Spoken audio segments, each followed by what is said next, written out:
Vamos ahora a cambiar de tema, se los estuve adelantando desde un principio y tiene que ver con una columna que vamos a comenzar a hacer todos los días martes, así que ustedes pueden ir comunicándose, contarnos de qué les gustaría hablar que tenga que ver con la psiquiatría. En este caso, hoy el doctor Martínez nos va a hablar del duelo. Muy bienvenido y ya entramos en tema. ¿Qué es el duelo? Bueno, muchas gracias Magalí, es un gusto estar aquí nuevamente. Por supuesto, en este programa que siempre me ha recibido muy bien y los quiero tanto a todos. Bueno, la primera pregunta, obviamente, para definirlo, como siempre hay que definir lo que es el duelo. El duelo es un proceso adaptativo a la pérdida de algo. Freud decía a la pérdida de un ser querido o su equivalente. Es decir, yo puedo perder un matrimonio y estoy perdiendo algo, puedo hacer un duelo. Puedo perder un amigo o una amistad y puedo hacer un duelo. Puedo perder el trabajo y hago un duelo, pierdo una persona querida y también hago un duelo. Esto obviamente que trae connotaciones muy emocionales, que son las que en general nosotros conocemos, como por ejemplo la angustia, el llanto, la tristeza, que ya podemos hablar en un ratito, pero también tiene otro tipo de características esto, tiene otro tipo de connotaciones sociales, fisiológicas, espirituales. Por ejemplo, todos saben que no es lo mismo la forma en que se vive un duelo en los países musulmanes que en un país judío-cristiano.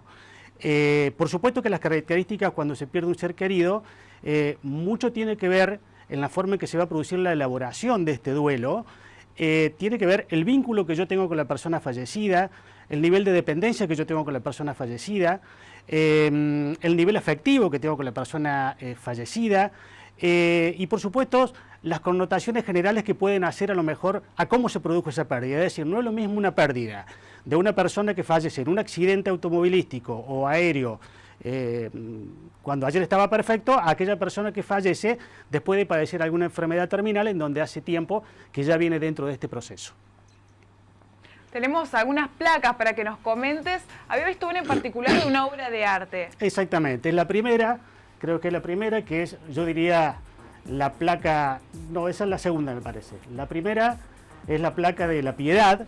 Sí, que exactamente, es exactamente la placa esa, que yo creo que realmente hay alguna escultura que puede hablarnos de lo que es el duelo, es esa, donde vemos a María con su hijo Jesús en brazos después de la crucifixión. Obviamente que en esa imagen se alcanza a ver con nitidez la angustia, el nivel de desasosiego, de tristeza que tiene la Virgen María. Así que bueno, ahora si podemos pasamos a la segunda placa. En la segunda placa nosotros vemos fases del duelo. Muchas veces en psicología, en psiquiatría, muchos de ustedes pueden escuchar la palabra o la frase elaboración del duelo. ¿Qué es lo que es una elaboración del duelo? La elaboración es un proceso que se va llevando hasta que se produce la aceptación total de la pérdida del ser querido. Para eso muchas veces se producen fases. Estas fases yo pongo acá las primeras 5 fases, que es la negación la primera. No siempre llevan este orden, vamos a aclararlo. La negación es cuando la persona normalmente niega que aquella persona amada haya fallecido o se haya perdido. Por ejemplo, falleció fulano de tal, no lo puedo creer. Es la primera expresión que normalmente se dice. Eso es una negación. La segunda fase es el enfado, la indiferencia o la ira. Generalmente con los primeros que nos enojamos son o con los médicos si se ha producido alguna enfermedad o dentro de un nosocomio.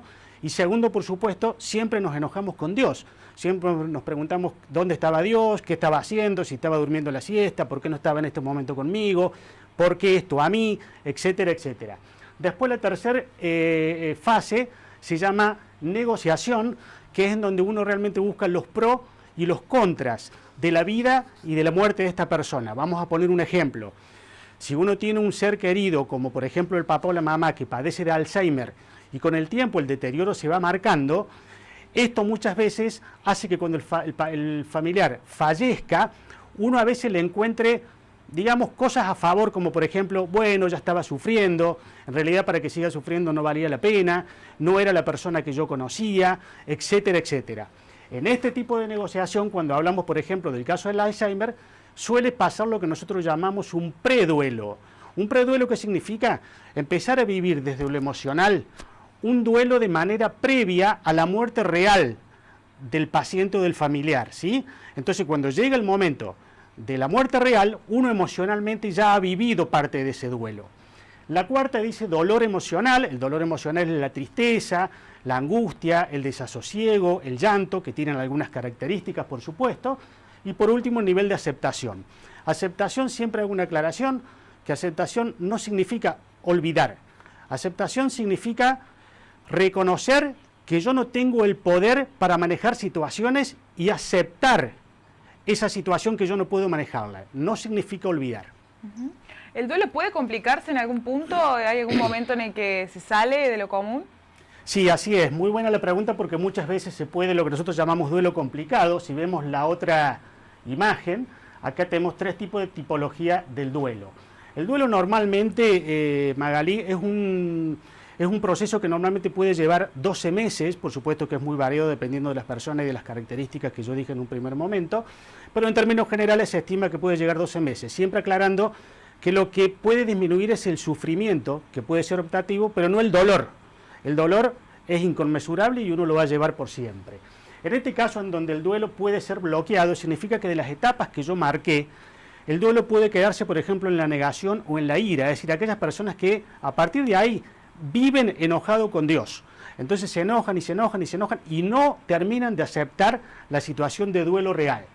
El duelo complicado es cuando las personas, que este es el más común de aquellos, es cuando las personas se le empieza a complicar con algo muy frecuente que es la depresión. ¿Qué quiero decir con esto? El duelo no es una enfermedad, el duelo es una situación espiritual, humana, que hay que vivirla. Cuando se complica, por razones que el duelo a lo mejor puede ser el factor desencadenante, por ejemplo, con una depresión, sí hay que tratarla. Hay que tratarla con medicamentos, hay que tratarla con psicoterapia, con apoyo, etcétera, etcétera. Es más multidisciplinaria. Pero todo lo que nosotros podamos hacer para que el paciente no termine deprimiéndose, lo tenemos que hacer. Y con respecto al duelo patológico, es cuando normalmente, no solamente una persona que es la más allegada al fallecido, sino todo un grupo de personas a su alrededor, empieza a tener dificultades en el ámbito laboral, en el ámbito académico, en el ámbito social. Entonces todo el grupo familiar está conmocionado y paralizado por esta situación. En esos casos hay que tratarlos. Bueno, doctor, disculpe que lo vuelva a molestar. En este caso tenemos 5 preguntas y las 5 de alguna forma u otra nos preguntan si en algún momento se puede salir de este proceso, se sale del duelo. Muy bien. Sí, eso en realidad es lo que todos normalmente buscan, que es una situación bastante difícil. Si nosotros tenemos, me parece que la última es una de las formas de salir del duelo, la última placa, en donde hay tareas por realizar. Bien. Por ejemplo, lo primero que hay que hacer para salir de esta situación es aceptar y experimentar la realidad de la pérdida. ¿Qué significa esto? Recién dije que aceptar no significa olvidar, significa reconocer en mi propia persona que yo no tengo el poder para que fulano de tal no muera. Entonces, si eso se produce, tengo que aceptarlo de una manera y, por supuesto, tener la experiencia de la realidad de la pérdida. Es decir, entro a mi casa y se produce toda una modificación de roles, de cosas, de recuerdos que tengo, etcétera, etcétera, hasta que esto haga un equilibrio cuando una vez que experimente la realidad. El sentir el dolor en todas sus emociones, muchas veces nosotros decimos, si el paciente está llorando, está angustiado, está triste, lo tenemos que medicar. Si está en duelo, no. Si está en duelo, no se medica, porque el duelo es natural, insisto, no es una enfermedad.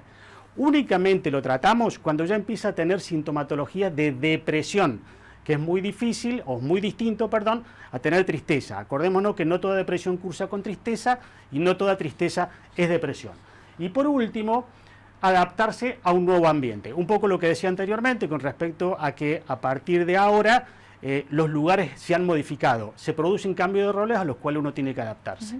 Nos llega una consulta, nos pregunta Mari, dice, hace más de un año que falleció mi marido y mi pregunta es si es común que yo siga llorando cuando me acuerde de él. Dice que por momentos le roba risas, pero por otro momento le genera tristeza hasta llegar al llanto. ¿Es común? Muy bien, Mari, te respondo. Hace más de un año, con lo cual desde el punto de vista de las estadísticas, lo cual a veces hay que tomarlo no como una línea a partir de un día antes, un día después, sino que es algo estimado, se supone o se estima que normalmente el duelo tiene que superarlo. De todos modos, yo te voy a poner un parámetro para que vos, Mari, puedas tomar como parámetro si tenés que iniciar algún tratamiento o no. Si tu angustia, tu llanto, tu tristeza, tus noches de insomnio, te repercuten en tu actividad cotidiana habitual, sea que vos tengas un negocio, un comercio, seas profesional, seas docente, etcétera, etcétera, o ama de casa inclusive, y que no lo puedas hacer, cuando ya te afecta en esos sectores, sí es motivo de consulta. Bueno, muy bien, Miguel, muchísimas gracias, todo muy claro como siempre. Ya vamos a ver de qué vamos a hablar la próxima columna. No sé si te parece, pero podría la gente ir comentando y tirando algunos temas para que se puedan exponer y nos podamos explayar. ¿Qué puede seguir, por ejemplo? ¿Qué temas nos puedes decir que podemos hacer? Bueno, en realidad en la psicología y la psiquiatría hay muchos temas. Nosotros siempre tenemos temas muy comunes que suelen ser muy interesantes, como el estrés, la ansiedad, el ataque de pánico, la depresión. Hay muchos temas para hablar. En fin, yo estoy dispuesto y libre a que charlemos de lo que a la gente les interesa. Bueno, entonces eso lo van a elegir ustedes, como siempre les decimos, a través de nuestro Facebook, nuestro Twitter, nuestro Instagram y también nuestro WhatsApp, por el que hoy mismo se han comunicado. Ya nos pueden ir sugiriendo los nuevos temas para todos los martes, la columna con el doctor. Muchísimas gracias, doctor, y muy buena la charla, la verdad, muy interesante el tema del duelo.